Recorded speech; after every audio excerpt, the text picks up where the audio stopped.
2020 ലോക കിരീടം നേടിയ ഇന്ത്യൻ ടീമിന് മുംബൈയിൽ വൈകാരിക വരവേൽപ്പ്. നരിമാൻ പോയിന്റ് മുതൽ വാങ്കഡെ സ്റ്റേഡിയം വരെ ജനസഹസ്രങ്ങളെ സാക്ഷിയാക്കി വിക്ടറി പരേഡ്. ടീമിന് അഭിവാദ്യമർപ്പിക്കാൻ കനത്ത മഴയെ അവഗണിച്ച് ആരാധകർ മുംബൈയുടെ തെരുവീഥിയിലേക്ക് ഒഴുകിയെത്തി. വാങ്കഡെ സ്റ്റേഡിയത്തിൽ രോഹിത് ശർമ്മയ്ക്കും കൂട്ടർക്കും BCCIയുടെ ആദരം.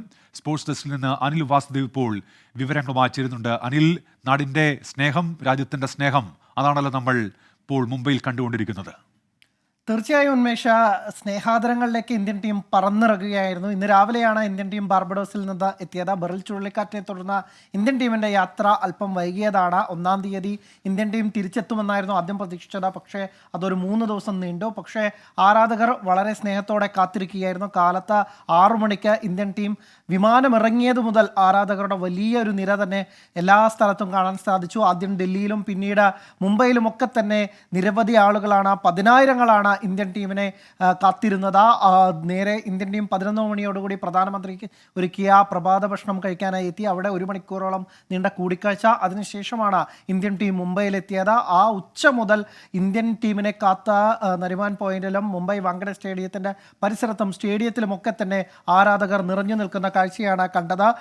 വലിയ തിക്കും തിരക്കുമാണ് കണ്ടത്. ഒരു ഘട്ടത്തിൽ മുംബൈ പോലീസിന് അഭ്യർത്ഥിക്കേണ്ടി വന്നു, സമൂഹ മാധ്യമങ്ങളിൽ പോസ്റ്റ് ഇടേണ്ടി വന്നു, ഇനി ആരും തന്നെ മറൈൻ ഡ്രൈവ് പരിസരത്തേക്ക് വരരുത്, അത്ര കണ്ട തിക്കും തിരക്കുമാണ് ഈ പ്രദേശത്തെന്ന് നിർദ്ദേശിക്കേണ്ടി വന്നു. അങ്ങനെ വലിയ ഒരു തിക്കും തിരക്കിലും ശേഷം ഏതാണ്ട് പ്രതീക്ഷിച്ചതിലും 2.5 മണിക്കൂറോളം വൈകിയാണ് ഇന്ത്യൻ ടീമിൻ്റെ വിക്ടറി പരേഡ് തുടങ്ങിയത്.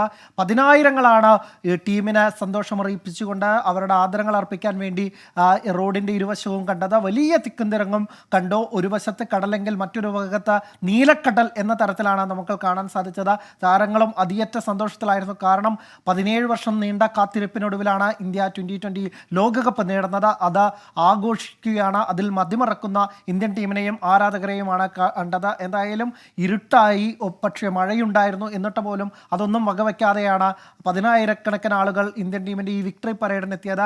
രോഹിത് ശർമ്മയും വിരാട് കോഹ്ലിയുമെല്ലാം ആരാധകരുടെ സന്തോഷത്തിൽ പങ്കുചേർന്നു. അവർക്കായി ട്രോഫി എടുത്തുയർത്തുന്ന കാഴ്ച കണ്ടു. അതിനുശേഷമാണ് ഇന്ത്യൻ ടീം വാങ്കഡെ സ്റ്റേഡിയത്തിലെ ചടങ്ങിന് എത്തിയത്. ഇപ്പോൾ ചടങ്ങ് ഏതാണ്ട് സമാപിക്കുന്ന ഘട്ടമായി. ആദ്യം നായകൻ രോഹിത് ശർമ്മയാണ് ഈ ചടങ്ങിൽ പ്രസംഗിച്ചത്. അദ്ദേഹം പറഞ്ഞത് അങ്ങേയറ്റം സന്തോഷം നൽകുന്ന ഒരു നിമിഷമാണ്, അതിശയിപ്പിക്കുന്ന ഒരു നിമിഷമായിരുന്നു, അഭിമാനത്തിൻ്റെ നിമിഷം എന്നാണ് പറഞ്ഞത്. പിന്നാലെ എത്തിയത് ഇന്ത്യൻ പരിശീലകൻ രാഹുൽ ദ്രാവിഡാണ്. അദ്ദേഹത്തിനും വൈകാരികമായ ഒരു നിമിഷമാണ്. കാരണം അദ്ദേഹത്തിൻ്റെ കളിക്കാരൻ എന്ന തരത്തിലും പരിശീലകൻ എന്ന നിലയിലും ആദ്യത്തെ ലോക കിരീടമാണ്. ഒരുപക്ഷെ കളിക്കാരൻ എന്ന നിലയിൽ കിട്ടാതെ പോയ ഒരു ലോകകപ്പാണ് പരിശീലകനായി അദ്ദേഹം ടീമിന് സമ്മാനിക്കുന്നത്.